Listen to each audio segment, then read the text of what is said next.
नमस्कार विद्यार्थियों, मैं Mahendra fast and last study YouTube पर आपका हार्दिक स्वागत करता हूं। हम इतिहास पढ़ रहे हैं। इतिहास के अंदर अंतिम पार्ट चल रहा है आधुनिक भारत का। इस आधुनिक भारत के अंदर हम आज वायसराय के बारे में पढ़ेंगे। वायसराय हैं वो डायरेक्ट कंपनी से नियुक्त न होकर ब्रिटेन की जो सरकार थी, ब्रिटेन की जो महाराजा हुआ करते थे उनसे संबंधित थी। यानी ब्रिटेन के महाराजा हैं, उन्होंने वायसराय का पद सृजित किया था। उन्हीं के अंदर ये जो पद है वो आने लग गए थे। यानी कंपनी का शासन यहाँ समाप्त हो जाता है। 1858 ईस्वी के अंदर लॉर्ड कैनिंग का समय चल रहा था। लॉर्ड कैनिंग ही अंतिम गवर्नर जनरल होते हैं, यानी भारत के अंतिम गवर्नर जनरल जो कंपनी की ओर से बनाए गए थे वो कौन थे? लॉर्ड कैनिंग थे। और लॉर्ड कैनिंग ही क्या है? भारत के वायसराय हैं। वो 1858 का जो भारत शासन अधिनियम आया था उसके तहत इसको क्या बनाया गया है? वायसराय बनाया गया है। इसके कार्यकाल में और क्या क्या बातें हुई थी? जो कुछ बातें थी वो हमने गवर्नर जनरलों का जो चैप्टर पढ़ा था उसके अंदर पढ़ लिया था। आज की जो लॉर्ड कैनिंग है इसके समय में और क्या कठिनाई हुई थी और क्या भारत के अंदर क्या चीजें हुई थी, तो इसके समय में एक भारत का बजट आया था। यानी भारत में प्रथम जो बजट है वो पेश किया गया था इसके समय। और पेश करने वाले कौन थे? जेम्स विल्सन थे। यानी जेम्स विल्सन ने इस बजट को पेश किया था किसके समय? लॉर्ड कैनिंग के समय। और 1861 ईस्वी में भारतीय संहिता आई थी। यानी भारत के अंदर दंड कानून के लिए, यानी जो पुलिस वाले होते हैं उनके लिए दंड संहिता आई थी। उसी के तहत क्या है, भारत के अंदर जो गिरफ्तारियां होती हैं वो इसी के तहत होती हैं। तो 1861 ईस्वी के अंदर भारतीय दंड संहिता की शुरुआत हुई थी। किसके समय हुई थी? कैनिंग के समय हुई थी। इसके समय 1861 ईस्वी में उच्च न्यायालय है उनकी स्थापना हुई थी। यानी हाई कोर्ट था, उस हाई कोर्ट और जो अपर न्यायालय थे उनको तो समाप्त कर दिया गया था और उच्च न्यायालय की स्थापना यहाँ पर कर दी गई थी। यानी लॉर्ड कैनिंग के समय तीन उच्च न्यायालयों की स्थापना की गई थी। तीन उच्च न्यायालय कौन कौन से थे? तो 1862 ईस्वी में तीन उच्च न्यायालय हैं, कलकत्ता, मद्रास और बॉम्बे। तो कलकत्ता है पश्चिम बंगाल में, मद्रास है तमिलनाडु यानी दक्षिण भारत के अंदर, और जो बम्बई थी वो कौन सी थी? यानी गुजरात और जो महाराष्ट्र वाला जो क्षेत्र है वहां पर। तो ये तीन क्या होते हैं? उच्च न्यायालय की स्थापना लॉर्ड कैनिंग के समय होती है। और करने वाले कौन होते हैं? ब्रिटेन के महाराजा। यानी ब्रिटेन के महाराजाओं से ये शासन चलने लग गया था। और क्या होता है? 1862 ईस्वी में भारत के अंदर जो विभाग थे उन विभागों का बंटवारा किया गया। यानी विभाग थे, अलग अलग विभागों का बंटवारा, जैसे कृषि विभाग, जैसे और शिक्षा विभाग। तो अलग अलग जो विभाग थे उनका बंटवारा किसके समय हुआ है? लॉर्ड कैनिंग के समय हुआ है। और क्या हुआ है? 1858 का भारत शासन अधिनियम था, उसके अंदर क्या हुआ था? मुगल जो सम्राट चल रहे थे हमारे भारत के अंदर, उनका जो पद था वो पद समाप्त कर दिया गया। यानी मुगल जो 1858 का जो शासन अधिनियम आया था उसके तहत क्या किया गया था? इस मुगल पद को भी हटा दिया गया था। इसके बाद अगला जो शासक आता है वो अगला शासक आता है मुख्य रूप से लॉर्ड मेयो। लॉर्ड मेयो के समय क्या होता है? 1870 ईस्वी के अंदर मेयो कॉलेज की स्थापना अजमेर के अंदर की जाती है। जो अंग्रेजों के ही बच्चे क्या है इसके अंदर पढ़ सके, उसके लिए मेयो कॉलेज की स्थापना कहाँ हुई थी? अजमेर के अंदर लॉर्ड मेयो के द्वारा हुई थी। लॉर्ड मेयो से मेयो कॉलेज इसीलिए कहा गया है अजमेर के अंदर हुई थी। तो मेयो कॉलेज के बारे में पूछा जाएगा, अजमेर में ये स्थित है। उसके बाद 1872 ईस्वी में इसने भारत के अंदर प्रथम जनगणना करवाई थी। भारत में जो गिनती है, जो मनुष्य की जो पुरुष हैं, महिला हैं, उनकी गिनती करवाने का जो श्रेय जाता है वो किसको जाता है? लॉर्ड मेयो को जाता है। यानी सबसे पहले इसने एक बार गणना करवा के इसने छोड़ दिया था। यानी 1872 के बाद इसने क्या कर दिया था? स्थायी नहीं किया था। उसके बाद क्या है इसने और क्या किया है? तो 1872 ईस्वी के अंदर इसको पोर्ट ब्लेयर के अंदर क्या कर दिया गया था? एक अफगान व्यक्ति था, उसके द्वारा चाकू मारकर इसकी हत्या कर दी गई थी। तो अफगानी कौन था? शेर अली अफरीदी। ये क्या करता है? इसलिए वायसराय की क्या कर देता? हत्या कर देता चाकू मारकर। तो चाकू मारकर हत्या किसकी कर दी गई है? लॉर्ड मेयो की। कहाँ कर दी गई है? पोर्ट ब्लेयर, जो अंडमान निकोबार द्वीप समूह है उसकी राजधानी है पोर्ट ब्लेयर, वहां पर इसकी हत्या कर दी गई थी। क्या कर दी? हत्या कर दी। इसलिए लॉर्ड मेयो के बाद लॉर्ड रिपन आता है। लॉर्ड रिपन का शासनकाल 1880 से लेकर 1884 ईस्वी तक रहता है। इस समय भारत के अंदर जो जनगणना है वो सुचारू रूप से चालू हो गई थी। इसलिए इसको भारत का जो जनगणना है उसका जनक कहा जाता है। यानी भारतीय जनगणना का जनक किसे कहा जाता है? लॉर्ड रिपन को कहा जाता है। लॉर्ड रिपन ये बहुत अच्छे व्यक्ति थे। इन्होंने अंग्रेजों के लिए भी कानून बनाने की कोशिश की थी, लेकिन ये अंग्रेज हैं वो माने नहीं थी। अंग्रेजों ने विद्रोह कर दिया था, इस कारण इसको वापस फिर क्या करना पड़ा था? इस्तीफा देना पड़ा था। लॉर्ड रिपन का शासनकाल अच्छा रहा है। तो भारत का जनगणना का भारत की जो जनगणना है उसका जनक इसको कहा जाता है। नियमित जनगणना इसने शुरू करवा दी थी। कब करवाई थी? 1881 ईस्वी में। यानी 1881 से वर्ष जो लगातार है वो 10 वर्षों के अंतराल पर क्या हो रही है? जनगणना हो रही है। तो ये भारतीय जनगणना का जनक किसी का कहेंगे हम? लॉर्ड रिपन को कहेंगे। इसी के समय 1861 ईस्वी में प्रथम कारखाना अधिनियम आया था। इसी के समय क्या है, उनके समय में 1861 ईस्वी में प्रथम कारखाना का अधिनियम आया था। कारखाना अधिनियम के तहत ये कहा गया था 9 से लेकर यानी 7 से लेकर 9 वर्ष के जो बच्चे होते हैं, जो छोटे बच्चे होते हैं, उनको खतरनाक जो जगह होती है जैसे कारखाना हुआ, जैसे कोई फैक्ट्री हुई, वहाँ पर कार्य करने के लिए प्रतिबंधित कर दिया था। यानी ये रिपन का बहुत बड़ा योगदान रहा है। इसी के तहत हम अनुच्छेद 24 है वो पढ़ते हैं, जो भारत की हमारी राज्य व्यवस्था है उसके अंदर हमने पढ़ा भी है। तो उसके अंदर बाल श्रम है, वो बाल श्रम के ऊपर रोक लगाई गई है। इसके अंदर कुछ हदों तक इसमें क्या की गई थी, छूट भी दी गई थी, लेकिन जो खतरनाक जगह है वहाँ पर कारखाना अधिनियम के तहत क्या नहीं कर सकते, कोई कार्य नहीं करवा सकता। और इसमें 9 घंटे की यानी जो मजदूर होता है उसके अंदर यानी जो मजदूर होता है वो 9 घंटे से ज्यादा कार्य लगातार कार्य नहीं कर सकता, ये इसी के अंदर था। तो ये इसके बड़े बड़े कार्य थे। 1882 ईस्वी के अंदर इसने स्थानीय स्वशासन की मांग कर दी गई थी, यानी जो सरपंच वगैरह बनते हैं उनके जो लिए फंड आता है, उनके विकास के लिए जो चीजें आती हैं, तो वो स्थानीय स्वशासन है। तो इसने इसे स्थानीय स्वशासन का भी जनक कहा जाता है। तो स्थानीय स्वशासन है वो इसी के समय में चला था, यानी 1882 ईस्वी में चला था। इसी समय क्या होता, हंटर आयोग भारत में आया था। हंटर आयोग शिक्षा के लिए था, यानी शिक्षा पद्धति थी वो हमारे भारत की थी, तो उसे भारत की शिक्षा के लिए हंटर आयोग आया था। 1882 ईस्वी में रिपन के समय आया था। 1883 ईस्वी में इसने बालात श्रम है वो प्रतिबंधित करवा देते हैं, बाल जीव श्रम था उस पर प्रतिबंध पूर्ण रूप से करवा दिया था। उसके बाद आता है लॉर्ड डफरिन। लॉर्ड डफरिन का शासनकाल 1884 से लेकर 1888 ईस्वी तक रहता है। इसके समय एकमात्र एक कार्य हुआ था 1850 ईस्वी में, वो होम है, उन्होंने लंदन के अंदर जाकर कांग्रेस की स्थापना कर दी थी। यानी कांग्रेस की स्थापना कहाँ होती है, लॉर्ड डफरिन के समय होती है, भारतीय राष्ट्रीय कांग्रेस की स्थापना। उसके बाद आता है लॉर्ड कर्जन। लॉर्ड कर्जन का जो शासनकाल है वो 1899 से लेकर 1905 ईस्वी तक का है। इसके समय क्या होता है, सबसे बदनाम वायसराय कहा जाता है इसको, और क्या कहा जाता है इसको, प्राधिकृता भी कहा जाता है। तो ये इसके 2 उपनाम भी हैं। और क्या है, इसको 1904 ईस्वी में जो लोक सेवा आयोग थी, यानी जो पब्लिक सर्विस कमीशन था, उसके तहत क्या किया गया था, यानी भारत के अंदर ही इसके की शुरुआत की गई थी 1904 ईस्वी के अंदर। यानी इसे लॉर्ड कर्जन के समय 1904 ईस्वी के अंदर इसने क्या किया था, सिंचाई विभाग कृषि करने के लिए सिंचाई विभाग की और प्राकृतिक जो आपदा आयोग था, यानी प्रकृति से कोई भी छेड़छाड़ हो जाती है, प्रकृति से जो भूकंप आ जाते हैं, उनके लिए भी इसने क्या किया था, एक आयोग बनाया था। 1905 ईस्वी में इसने एक भारतीय पुरातत्व विभाग है जो कलकत्ता के अंदर, उसकी स्थापना इसके समय हुई थी, यानी इसने ये कार्य करवाया था। तो 1905 ईस्वी का एक बंगाली विभाजन पूछा जाएगा, और एक 1905 ईस्वी का इसका कौन सा पुरातत्व जो सर्वेक्षण कलकत्ता है ये पूछा जाएगा। इससे संबंधित कोई सन नहीं पूछी जाएगी, इससे संबंधित ये पूछा जाएगा कि कलकत्ता जो सर्वेक्षण विभाग है वो कहाँ है, तो कलकत्ता में बताना है। जबकि बंगाली विभाजन है वो 1905 का पूछा जाएगा। इसके अंदर क्या किया गया था, बंगाली विभाजन के अंदर पूर्वी जो बंगाल है और असम है उस क्षेत्र को अलग कर दिया गया था, और उनकी राजधानी ढाका बना दी गई थी। और अलग जो पश्चिमी है यानी बंगाल है उसका पश्चिमी हिस्सा, यानी 2 अलग अलग भागों में इसमें बांट दिया गया था। तो बंगाल विभाजन लॉर्ड कर्जन के समय हुआ था, और लॉर्ड कर्जन के समय क्या हुआ था, 1905 ईस्वी में भारतीय पुरातत्व सर्वेक्षण विभाग की स्थापना हुई थी। और क्या हुआ, वर्तमान समय में अब भारतीय म्यूजियम कहा जाता है। नागरिक सेवा आयु है इसकी 18 से 19 वर्ष, यानी 21 वर्ष से 19 वर्ष कर दी गई थी। तो ये नागरिक सेवा आयोग है वो कब कितनी कर दी गई थी, यानी जो लोक सेवा आयोग की जो एग्जाम होती हैं, जो परीक्षाएं होती हैं, वो देने के लिए अब 21 वर्ष से घटाकर 19 वर्ष कर दी गई थी। उसके बाद और क्या होता है, यानी ये चीज़ें इसके मुख्य रूप से ये चीज़ें हैं। इसके बाद है लॉर्ड मिंटो। लॉर्ड मिंटो का जो शासनकाल रहता है 1905 से लेकर 1910 ईस्वी तक रहता है। इसके समय में जो बंगाल विभाजन हुआ था, और बंगाल विभाजन में पूर्वी बंगाल और असम था, उस यानी उनकी राजधानी बनाई गई थी ढाका। तो ढाका के अंदर मुस्लिम लीग की स्थापना 1906 ईस्वी में लॉर्ड मिंटो द्वितीय के समय होती है। 1907 ईस्वी के अंदर क्या होता है, कांग्रेस का विभाजन हो जाता है। कांग्रेस की स्थापना 1885 ईस्वी में होती है। कांग्रेस का विभाजन कब हो रहा है, 1907 ईस्वी में सूरत अधिवेशन के अंदर हो रहा है। यानी कांग्रेस का सूरत अधिवेशन चल रहा था, उसके अंदर क्या हुआ था, कांग्रेस 2 भागों में बट गई थी, नरम दल और गरम दल। तो गरम दल के नेता थे लाल पाल बाल, ठीक है, तो लाल करने वाले रास बिहारी बोस थे। रास बिहारी बोस ने क्या किया था, सूरत अधिवेशन या कांग्रेस का जो अधिवेशन था इसकी अध्यक्षता की थी। 1909 ईस्वी के अंदर मार्लिमिंटो अधिनियम आया था। मार्लिमिंटो अधिनियम के तहत क्या किया गया था, जो सांप्रदायिक थे यानी जो दलित लोग थे, दलित वर्ग थे, उनके लिए अलग से चुनाव प्रणाली, और उनके लिए क्या किया गया, या उन अलग से चुनाव करवाया जाएगा, अलग से सीटें दी जाएंगी, अलग से चीजें कही जाएंगी। यानी ये भारत के टुकड़े करना चाह रहा था। तो भारत के लोग टुकड़े कब हो रहे हैं, 1909 ईस्वी में हो रहे हैं। और क्या कर रहा है, दलितों के लिए अलग से उनकी व्यवस्था करवाई जा रही थी इनके द्वारा, इन अंग्रेजों के द्वारा। तो ये अंग्रेज ही हैं हमारे देश के अंदर, मुसलमानों को भी अलग करने वाले, यही लोगों जो दलित लोग हैं उनको भी अलग करने वाले। अगर ये नहीं होते तो हम एक साथ रहते और एक साथ अपना जीवन यापन पहले भी कर रहे थे। इनके समय से अपनी जो व्यवस्था है वो बिगड़ी है।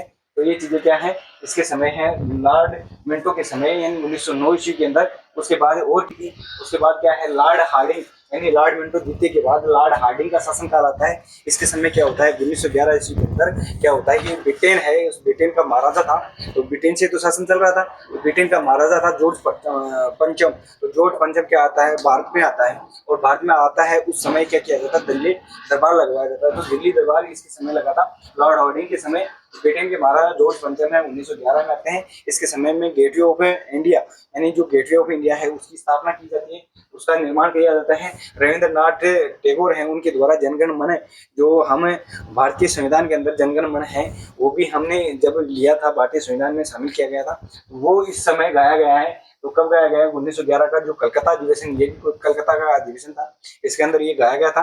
जॉर्ज पंचम आए हुए थे, तो रविंद्रनाथ टैगोर ने जनगण मन अधिनायक है वो पहली बार गाया था कांग्रेस का कोलकाता अधिवेशन में। इस समय दिल्ली दरबार लगाया था, क्यों लगा था, जॉर्ज पंचम यहाँ आए थे 1911 ईस्वी में। ये फिजूल खर्ची था, यानी फिजूल का खर्चा किया गया था इससे। दिल्ली दरबार में क्या हुआ था कि जो बंगाल का विभाजन हुआ था, इस बंगाल के विभाजन को रद्द किया गया, और बंगाल विभाजन यानी बंगाल के अंदर कलकत्ता पड़ता है, तो कलकत्ता पहले राजधानी थी अंग्रेजों की, तो उस राजधानी को यानी भारत की राजधानी है उसको हटाकर क्या कर दिया गया 1912 ईस्वी में। 1911 के अंदर इन्होंने घोषणा की, यानी जॉर्ज पंचम थे यानी जो महाराजा थे उन्होंने घोषणा की थी। और क्या हुआ था, यहाँ पर 1912 ईस्वी के अंदर क्या बनी थी, अपनी राजधानी दिल्ली बनी थी, जो आज तक है। तो दिल्ली राजधानी बनने से पहले यानी 1912 से पहले कौन सी थी, कलकत्ता थी। तो कलकत्ता से हटाकर दिल्ली किसने किया है, इस महाराजा जॉर्ज पंचम ने किया है। जॉर्ज पंचम के आगमन में क्या क्या बना है, गेटवे ऑफ इंडिया का निर्माण हुआ था, तीसरा दिल्ली दरबार लगा था जिसके अंदर फिजूल खर्च हुआ था, यानी बिना फालतू का खर्चा हुआ था इस समय। और क्या हुआ था, जॉर्ज पंचम ने बंगाल विभाजन रद्द कर दिया।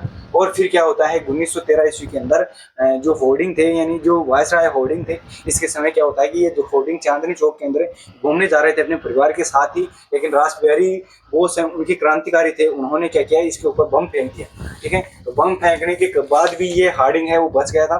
उसके बाद इनके ऊपर केस चला था और रासबिहारी बोस हैं वो जापान भाग गए थे। और 9 जनवरी 1915 ईस्वी के अंदर गांधी जी भारत आए थे, यानी इसके समय लॉर्ड हार्डिंग के समय में ही क्या हुए थे, भारत के अंदर कौन आए हैं, गांधी जी आए हैं दक्षिण अफ्रीका से। दक्षिण अफ्रीका में वो केस लड़ने गए थे, यानी केस लड़कर वो यहाँ आए हैं वकील के तौर पर थे। यानी गांधी जी कौन थे, वकील थे, पेशा से वकील थे। तो 1915 ईस्वी के अंदर ये आते हैं, इसलिए इसको अप्रवासी जो दिवस है वो भी मनाया जाता है 9 जनवरी को। तो 9 जनवरी 1915 ईस्वी को कहाँ आए थे गांधी जी, भारत आए थे, कहाँ से, दक्षिण अफ्रीका से आए थे। उसके बाद अगला जो वायसराय होता है वो होता है लॉर्ड चैम्सफोर्ड है, वो 1916 से लेकर 1921 तक ये रहता है। इसके समय क्या होता है, BHU यानी हिंदू विश्वविद्यालय है उसकी स्थापना इसके समय होती है। एक विश्वविद्यालय जो महिला विश्वविद्यालय के रूप में होती है, जो पुणे के अंदर होती है, यानी पुणे के अंदर विश्वविद्यालय की स्थापना भी इसी के समय स्थापना होती है इसकी भी। तो BHU और प्रथम महिला विश्वविद्यालय है उनकी स्थापना 1916 के अंदर किसके समय हो रही है, लॉर्ड चैम्सफोर्ड के समय हो रही है। 1917 ईस्वी के अंदर भारत के अंदर गांधी जी ने क्या किया, आंदोलन शुरू कर दिए, यानी आंदोलन लेना शुरू कर दिए कि मुझे आंदोलन दीजिए, मैं उनको सफल बनाऊंगा। तो 1917 से लेकर यानी 3 आंदोलन है ये इसके सफल रहे थे गांधी जी के। उसके बाद क्या है, सारे के सारे जो भी आंदोलन लिए इन्होंने वो सभी के सभी क्या हुए हैं, असफल हुए हैं। जो बड़े बड़े आंदोलन थे वो क्या है, इनके असफल हुए थे। तो गांधी जी ने क्या किया है, 1917 ईस्वी के अंदर प्रथम आंदोलन लिया था जो चंपारण बिहार का था, इसके अंदर ये सफल हो गया था। राजकुमार जो शुक्ला हैं उन्होंने आवेदन किया था कि गांधी जी आप इस आंदोलन में भाग लीजिए, जिसके अंदर नील की जो खेती थी, नील की खेती के ऊपर प्रतिबंध लगाना था। नील की खेती ज्यादा हो रही थी और जो कृषि नील की खेती होने के बाद वो जो जमीन थी, वो भूमि थी, वो क्या हो रही थी, उसके बाद कुछ नहीं हो रहा था, उसके अंदर पैदावार है वो खत्म हो रही थी नील की खेती कारण। चंपारण बिहार के अंदर ये आंदोलन किया गया था और इसमें ये सफल हुए थे, यानी जो नील की खेती हो थी उसको प्रतिबंधित करवा दिया था इसने, गांधी जी ने। उसके बाद जो रविंद्रनाथ टैगोर हैं इन्होंने इस सफल आंदोलन के बाद गांधी जी को गांधी की उपाधि इन्होंने दी थी। तो गांधी की उपाधि किन्होंने दी है, रविंद्रनाथ टैगोर ने दी है। रविंद्रनाथ टैगोर को जो सर की उपाधि देंगे तो वो गांधी जी देंगे, तो ये एक दूसरे को आपस में क्या कहें, ये उपाधियां देंगे। उसके बाद और क्या है, इसी के समय यानी जो चैम्सफोर्ड था इसी के समय पहला जो वर्ल्ड वार हुआ था, यानी 19 जुलाई 1914 ईस्वी को क्या हुआ था, पहला विश्व युद्ध हुआ था। उस समय क्या किया गांधी जी ने, अंग्रेजों के लिए यानी भारतीयों से अपील की कि अंग्रेजों का आप साथ दीजिए, यानी अंग्रेजों की ओर से आप भाग लीजिए इस विश्व युद्ध में। यानी इन्होंने कहा कि जो भारतीयों का सर्जन यानी गांधी जी को भारतीयों का सर्जेंट कहा, क्योंकि भारतीय सेना में ये भर्ती करवाना चाह रहे थे। भारत की जो सेना थी उसी ब्रिटिश की जो सेना थी, अंग्रेजों की जो सेना थी, उसके अंदर हमारे भारतीयों को क्या करवाया जा रहा था यहाँ पर, यानी सर्जेंट भारतीय सैनिकों को भर्ती कर रहे थे। यानी भारतीय सैनिकों को भर्ती करने के लिए कह रहे थे, विश्व युद्ध में भाग लेने के लिए अपील की थी। इस कारण क्या है, इन्होंने केसरिया हिंद की उपाधि इनको अंग्रेजों ने दी थी। कब दी थी? पहला विश्व युद्ध था उसके उपलक्ष्य में दी थी। यानी इस उपलक्ष्य में अंग्रेजों ने खुश होकर दी थी कि गांधी जी ने ये कार्य किया था कि जो भारतीय थे, इन भारतीयों को क्या है, अंग्रेजी सेना में भाग लेकर विश्व युद्ध में क्या है, भाग ले। इस कारण इसको क्या दी गई थी, केसरी हिंद की उपाधि दी गई थी। 1918 ईस्वी के अंदर इन्होंने गांधी खेड़ा सत्याग्रह किया था। इस समय बारडोली के अंदर, यानी बारडोली की जो महिलाएं थी, उन्होंने सरदार वल्लभ भाई पटेल को सरदार की उपाधि दी थी। तो सरदार की उपाधि किन्होंने दी है? बारडोली की महिलाओं ने दी है। कब दी है? खेड़ा आंदोलन के तहत दी है 1918 ईस्वी के अंदर। इसी समय अहमदाबाद मिल आंदोलन भी हुआ था, जिसमें क्या किया गया था, जो अहमदाबाद के अंदर मिल मजदूर थे उनमें प्लेग रोग फैल गया था, जिसके तहत 50% वो क्या मांग रहे थे, अलग से बोनस मांग रहे थे। लेकिन गांधी जी ने उसको भी सफल करवा के 35% मुआवजा उनको दिवाया था। ठीक है, यानी ये इनके सफल हैं। यानी सफल कौन से हैं आंदोलन? एक तो ये गांधी जी का चंपारण का आंदोलन है, एक खेड़ा आंदोलन है, एक जो अहमदाबाद मिल मजदूर है वो है, और कौन सा है? ठीक है, तो ये दो तीन क्या है इनके सफल आंदोलन है। अब गांधी जी की क्या होती है, यहाँ पर भारत के अंदर गिरफ्तारी होती है पहली बार गिरफ्तारी हरियाणा के अंदर होती है। और कहाँ होती है? पल्लव स्टेशन में होती है 10 अप्रैल 1919 को। 10 अप्रैल 1919 को क्या होती है, गांधी जी की क्या होती है, जी की गिरफ्तारी के बाद 13 अप्रैल 1919 ईस्वी को अमृतसर के अंदर जलियांवाला बाग हत्याकांड हो जाता है। इसके अंदर अंग्रेजों द्वारा क्या किया गया था, जो बड़ी सभा थी उसके अंदर गोलियां चला दी गई थी। ये अमृतसर जो शहर है वो सिख धर्म के जो गुरु हैं रामदास, उनके द्वारा ये बसाया गया था। जबकि तो ये चीजें हैं इनके संबंधित। और क्या है, फिर ये जब जलियांवाला बाग हत्याकांड हुआ था, इसके संदर्भ में, यानी ये एक नरसंहार था, यानी मानवों का इसमें हत्या हुई थी, 1500 लोग मारे गए थे। इस कारण गांधी जी ने फिर जब छूट कर आए वापस जेल से, तो उसके बाद इन्होंने 1 अगस्त 1920 ईस्वी को असहयोग आंदोलन चला दिया था। तो असहयोग आंदोलन चलाया गया था, शांतिपूर्ण चलाया गया था। यानी इसके अंदर अहिंसा नहीं हो, तो अहिंसा होते ही तो ये बंद कर दिया जाएगा। ठीक है, तो अहिंसा नहीं हो, इसलिए इसने क्या किया था, 1 अगस्त 1920 ईस्वी को असहयोग आंदोलन गांधी जी द्वारा शुरू कर दिया जाता है। उसके बाद लॉर्ड चेम्सफोर्ड के बाद आता है लॉर्ड रीडिंग। लॉर्ड रीडिंग के समय क्या होता है 1921 में, यानी जो ब्रिटेन के महाराजा थे उनके पुत्र राजकुमार कहलाते हैं, तो राजकुमार आए थे जिनका नाम था वेल्स। तो इनके आगमन यहाँ हुआ था लॉर्ड रीडिंग के समय। तो लॉर्ड रीडिंग के समय कौन आए हैं? राजकुमार वेल्स भारत आए थे। 5 फरवरी 1922 ईस्वी को चोरी चारा कांड हो जाती है। चोरी चारा कांड के अंदर क्या होता है कि कुछ पुलिस वाले हैं, जो पुलिस से एक स्टेशन था उसके अंदर जो पुलिस स्टेशन के ऊपर आग लगा दी गई थी, जिससे जो पुलिस वाले थे वो मारे गए थे। इस कारण गांधी जी ने क्या किया, अपना जो असहयोग आंदोलन चला रखा था उसको स्थगित कर दिया, उसको बंद कर दिया गया। कब किया गया? 11 फरवरी 1922 ईस्वी को इन्होंने ये जो असहयोग आंदोलन चला रखा था उसको बंद कर दिया, उसको स्थगित कर दिया। तो ये असहयोग आंदोलन है, ये क्या कर दिया है, गांधी जी ने वापस ले लिया है। उसके बाद क्या होता है 1923 ईस्वी में, यानी 1922-23 ईस्वी के अंदर नागरिक जो सेवा थी, यानी जो नागरिक सेवा जो भारत के अंदर IAS की जो परीक्षा होती थी लंदन के अंदर भारतीय जो जाकर देख कर आते थे, तभी यहाँ पर बड़े पदों पर सर्जित होते थे, बड़े पदों पर लगते थे। ठीक है, यानी सचिवालयों के अंदर। तो यहाँ 1922-23 के अंदर क्या होता है, यानी 1922 में मानिए 1922 के अंदर क्या हुआ था, भारत के अंदर ये परीक्षाएं आयोजित करने लग गए थे। यानी 1922 के अंदर क्या हो गया था, भारत में ही ये परीक्षा लगनी शुरू हो गई थी। यानी जो सिविल सेवा की जो परीक्षा थी वो 1922 के अंदर भारत में ही शुरुआत परीक्षा भारत में लगने लग गई थी। उसके बाद जवाहरलाल नेहरू हैं, उनके पिता हैं मोतीलाल नेहरू, उन्होंने 1923 ईस्वी के अंदर स्वराज पार्टी है उसका गठन कर दिया गया था। स्वराज पार्टी का मतलब जो संविधान के लिए जो चीजें बन रही थी उसके लिए पार्टी बना ली इन्होंने। यानी हम अपने भारत के लिए अपने संविधान हम खुद ही बनाए, इसलिए ऐसी इन्होंने क्या बनाई थी पार्टी। तो 1923 की जो पार्टी है वो भारतीय संविधान की के अंदर हम पढ़ लिए हैं। तो भारतीय संविधान है जो क्लास है वो आप देखते रहिए, उन क्लासों में भी बहुत कुछ यहाँ से भी मिलेगा। तो 1923 ईस्वी में जो भारतीय स्वराज पार्टी का गठन मोतीलाल नेहरू के द्वारा किया गया था, तो किसके समय किया गया था, तो ये स्वराज पार्टी का जो गठन हुआ था वो लॉर्ड रीडिंग के समय हुआ था। इसी के समय क्या हुआ था, 1925 ईस्वी में काकोरी कांड हुआ था। यानी रेल से क्या किया जाता था, पहले चीजें निकाल ली जाती थी, चीजें उतार ली जाती थी, तो काकोरी कांड हुआ था ये 1925 ईस्वी का, ये भी फेमस है। उसके बाद आता है लॉर्ड इरविन, यानी वायस आए थे लॉर्ड इरविन, लॉर्ड इरविन के बाद लॉर्ड इरविन आते हैं। लॉर्ड इरविन का जो समय काल, जो शासनकाल रहता है वो 1926 से लेकर 1931 तक रहता है।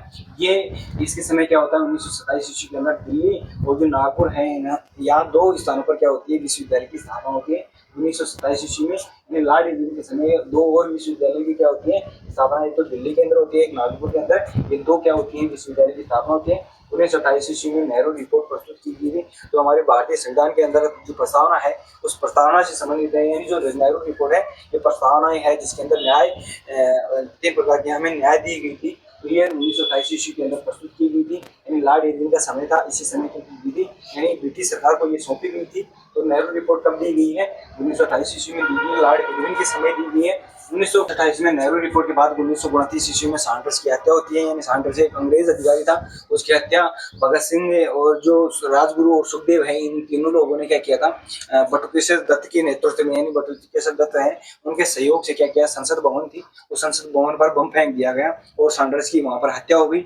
हत्या होने के बाद ये यहाँ से भगे नहीं, यहाँ से यानी जो संसद भवन थी वहां पर खड़े रहकर इंकलाब जिंदाबाद के ये नारे लगाने लग गए और इंकलाब जिंदाबाद के नारे लगाने के बाद इनको गिरफ्तार कर लिया गया। गिरफ्तार करने के बाद इनको फिर फांसी दी जाएगी, लेकिन उससे पहले है 12 मार्च 1930 ईस्वी को इन्होंने दांडी यात्रा है वो नमक कानून तोड़ने के लिए बनाया गया था। तो ये दांडी की यात्रा जो अहमदाबाद के साबरमती आश्रम है वहां से ये गांधी जी ने शुरू किया था, इन कुछ लोगों के साथ, जो अलग से आपको देखना पड़ेगा। तो 12 मार्च 1930 ईस्वी को दांडी यात्रा है नमक कानून तोड़ने के लिए ये दांडी यात्रा इन्होंने की थी। उसके बाद 1930 ईस्वी के अंदर लंदन के अंदर पहला गोलमेज सम्मेलन होता है, उसके अंदर कांग्रेस है, उस कांग्रेस के एक भी व्यक्ति ने भाग नहीं लिया था, जिस कांग्रेस की स्थापना 1885 ईस्वी में ए.ओ. होम है उन्होंने की थी। उस कांग्रेस से क्या नहीं लिए थे, कोई भी सदस्य भाग नहीं लिए थे, लेकिन भीमराव अम्बेडकर है उन्होंने इस गोलमेज सम्मेलन में क्या लिया था, भाग लिया था। तो क्या किया गया था 1930 और 31 और 32 यानी 3 साल तक ये गोलमेज सम्मेलन हुए थे। और ये क्यों हुए थे, क्योंकि जो भारत का जो संविधान था, यानी संविधान के अंदर, यानी जो भारतीय संविधान है वो चलाना किनको था, इन्हीं ब्रिटिश को चलाना था, यानी ब्रिटिश सरकार ही चलाए, लेकिन जो भारतीय थे उनसे राय ली जाए कि कैसे हम जो संविधान है उस संविधान में संशोधन करें, किस प्रकार से हम आपको ये चीजें दें। उसी के लिए जो संवैधानिक जो सुधार थे उनके लिए ये गोलमेज सम्मेलन हुए थे लंदन के अंदर। तो उस समय क्या है 1931 के अंदर ये भाग नहीं लिए, 1932 में गांधी जी कांग्रेस की ओर से भाग लेंगे, लेकिन ये असफल रहा था, पहला भी असफल, दूसरा भी असफल रहा था और तीसरा क्या रहा था, असफल रहा था। गोलमेज जो सम्मेलन है वो क्या रहे थे, असफल रहे थे। 5 मार्च एक भी सदस्य प्रथम गोलमेज जो सम्मेलन था उसमें भाग नहीं लिया था, भीमराव अम्बेडकर है उन्होंने इस गोलमेज सम्मेलन में भाग लिया था। इस समय क्या होता है, गांधी जी के द्वारा सविनय अवज्ञा आंदोलन है वो 1930 में शुरू कर दिया जाता है और सविनय अवज्ञा आंदोलन है उसकी समाप्ति के लिए 5 मार्च 1930 ईस्वी को गांधी और इरविन के मध्य, इरविन ने ये वायसराय थे और गांधी जी के मध्य क्या होता है, एक समझौता होता है जिसे गांधी और इरविन समझौते के नाम से जाना जाता है। इसके तहत 16 फैसले किए गए थे, जिनके अंदर एक फैसला ये भी था कि जो बटुकेश्वर दत्त के नेतृत्व के अंदर भगत सिंह, राजगुरु और सुखदेव थे, उनकी जो फांसी हो रही थी उस फांसी के खिलाफ भी था कि ये रोकी जाए, लेकिन ये 5 मार्च को हुआ और 5 मार्च से 23 मार्च यानी इस समय के अंदर क्या होता है, ये दिल्ली के अंदर हुआ था, दिल्ली की जो राष्ट्रपति भवन है वहां पर हुआ था। इसलिए ये भी कहा जाता है कि इरविन है ये राष्ट्रपति भवन जाने वाले पहले अंग्रेज थे, पहले ब्रिटिश अधिकारी थे जो राष्ट्रपति भवन में जाकर रहे थे। और भारत से यानी भारतीय कौन थे, महात्मा गांधी थे जो राष्ट्रपति भवन में जाकर रहे थे और वहीं पर क्या हुआ था, गांधी इरविन समझौता हुआ था उसके तहत। लेकिन यहाँ से दिल्ली से लाहौर जाने में समय लग गया होगा, जिस कारण 23 मार्च 1931 ईस्वी को लाहौर जो केंद्रीय जेल है उसके अंदर इन लोगों को फांसी दे दी गई थी। इस कारण 23 मार्च को शहीदी दिवस के रूप में मनाया जाता है, क्योंकि गांधी जी की मृत्यु गोडसे के द्वारा की गई थी 30 जनवरी को। तो 30 जनवरी 1948 को ये हत्या की गई थी किसी गांधी जी। 30 जनवरी है उसको शहीद दिवस के रूप में मनाया जाता है, 23 मार्च है उस 23 मार्च को शहीदी दिवस के रूप में मनाया जाता है। तो ये दिवस है वो भी आपको याद रखने पड़ेंगे। 1948 ईस्वी में गांधी जी की हत्या हो जाती है नाथूराम गोडसे के द्वारा। उसके बाद आते हैं अगले लॉर्ड विलिंगटन। तो लॉर्ड विलिंगटन के समय जो अगली जो क्लास होगी उसके अंदर बादशाह के बारे में पढ़ेंगे। तो इसके समय 1935 का भारत शासन अधिनियम आएगा, तो भारत शासन अधिनियम और इसकी जो कुछ बातें हैं वो अगली जो क्लास होगी उसके अंदर पढ़ेंगे। तो आज की जो क्लास है थोड़ी सी लंबी हो गई है, लेकिन ऐसे समझ में आ जाते हैं। तो क्लास को शेयर कीजिए, लाइक कीजिए और चैनल के ऊपर नए हैं तो चैनल को सब्सक्राइब जरूर करें।